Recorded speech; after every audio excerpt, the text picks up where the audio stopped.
cable television executive Ned Lamont has won the Democratic nomination for governor in Connecticut. Wealthy businessman Ned Lamont won the Democratic nomination for governor of Connecticut on Tuesday, setting up a gubernatorial race expected to be one of the nation's most hotly contested this year. The Nutmeg State is generally viewed as Democratic territory. Hillary Clinton carried it by nearly 15 percentage points in the 2016 presidential election. Its congressional delegation consists entirely of Democrats and the party maintains control of the state legislature's two chambers. But two-term Gov. Daniel Malloy, who is not running for re-election, ranks as the least popular governor in the nation, even less popular than President Donald Trump, according to polls conducted this year.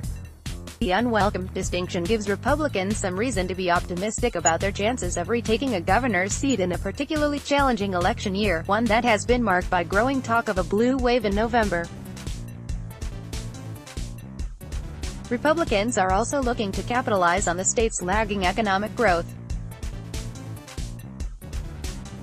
Danbury Mayor Mark Bowden, one of the GOP gubernatorial contenders, proposed phasing out the state income tax over the next decade in an effort to stimulate business and investment. "We have a comprehensive vision for revitalizing our state after 8 long years of one-party Democrat rule in Hartford," Bowden, who won the state GOP endorsement, said last month. The plan would likely balloon the already daunting more than $4.6 billion state deficit, however. Democratic candidates in the race also acknowledged that the economy isn't working as it should, especially compared with other states. But they argue that it needs to work for everyone, not just the wealthy, and are touting proposals to raise the minimum wage to $15, enact paid family leave and protect access to health care. "It's puzzling as to how and why and where we lost our way, but we lost our way," Lamont, who won the state's Democratic Party endorsement, told the New York Times last week.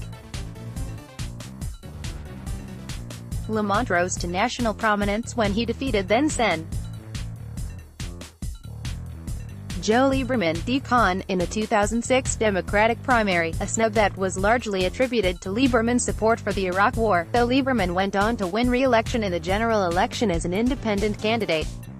He went on to run for governor in 2010 as a moderate but lost badly to Malloy. Bridgeport Mayor Joe Ganim, an ex-convict and Lamont's main rival in the race for the gubernatorial nomination, accused him over the weekend of secretly and possibly illegally coordinating with groups dedicated to electing Democrats to the House. Lamont's campaign denied the allegation, calling it baseless. Ganim also attacked Lamont over his wealth, mocking an ad his campaign ran in the race in which he drove a car that he didn't own. Across the country, 33 governors are Republicans, and only 16 are Democrats, with one independent, a lopsided tally that could have huge ramifications in the years to come. Winning more governor's mansions in 2018 would give Democrats crucial leverage in the decennial redistricting battles that will take place after the 2020 census, for example. Democrats are also making an effort to tie GOP candidates in the 36 governors' races this year directly to Trump, arguing that state executives need to act as a check on his regulatory, environmental, healthcare and immigration policies. Connecticut Republican candidates have spent the entire primary pledging their undying loyalty to Donald Trump, said Washington Governor Jay Inslee, chairman of the Democratic Governors Association. Ned Lamont is the only candidate in this race who will stand up to Donald Trump when his policies hurt Connecticut and govern with strong principles that will create a bright future for Connecticut. This November, voters will have a clear choice between Connecticut values and Trump values. Download. Do you have information you want to share with HuffPost? Here's how.